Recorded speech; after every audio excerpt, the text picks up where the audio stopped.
Hey YouTube, and welcome back to another video. Thanks for joining me. So in today's video, we're going to be setting up a nano tank to go on my desk. I've got a new inhabitant already for it, so I'll show you that as we finish the scape a bit later on. If this is something interests you, then please stay tuned. Without further ado, let's crack on with today's video.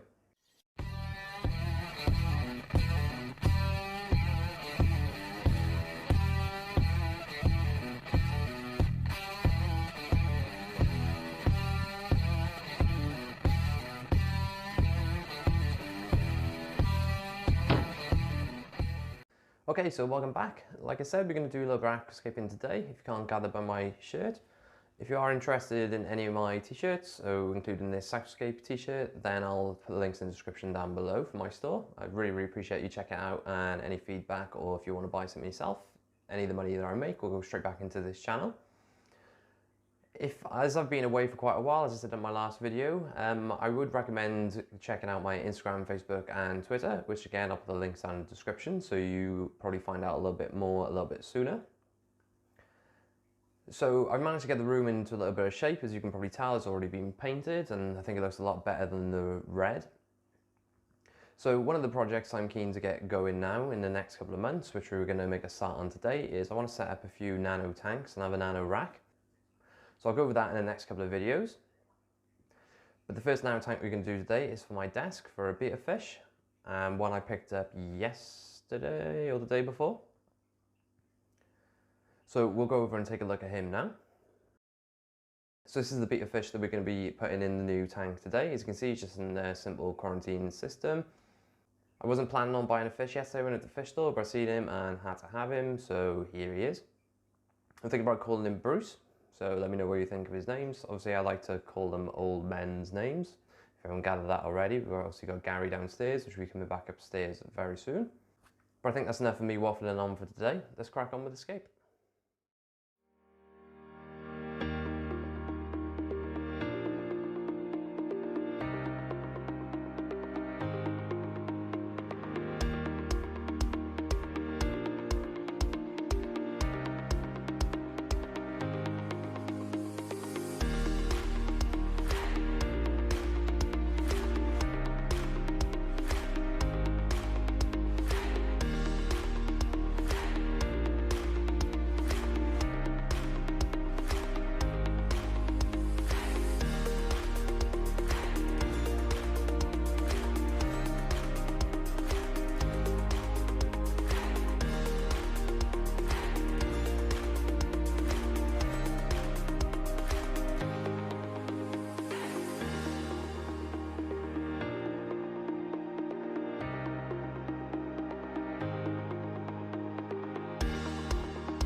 Okay, so that was quite a difficult tank to actually film being scape because it's right in the corner and I had to get to the tank, but I hope you enjoyed it.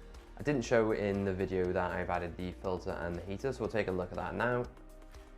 These are not going to be the permanent equipment I'm going to use. They are going to be, I have ordered some Eheim Nano canister filters, which I'm going to try and use, just to make the tank look a bit prettier rather than having a filter in the tank. Some of these plants I haven't used before, so I'm hoping that we'll have some success with them, but obviously I'll keep you up to date in future videos. But I think Bruce likes his new tank, and I'm hoping that he will enjoy it as much as I will. Like I said, this is going to be part of a mini-series. I'm going to be making a few other Nano tanks on my shelving rack. I've already made one, and I didn't actually film it while I was away. I don't know whether I'm going to keep this the same. The Java ferns don't seem to be doing that well, but I'll keep an eye on how that's going. Let me know in the comments below if you think that it deserves a rescape, and we can do that, and I can obviously film that one. But I've got 3 Nano tanks I want to set up on this rack. One is going to be for Gary the betta fish. Obviously I've got the Ember tetras and the Blue Dream shrimp in the one. I've got some ideas for the other one, but I'd love to know what you think. But again, I hope you enjoyed this scape, and as always, if you're not yet subscribed to this channel, then please do. But I think that's enough from me for one day, and enough from Bruce, and we'll see you next time.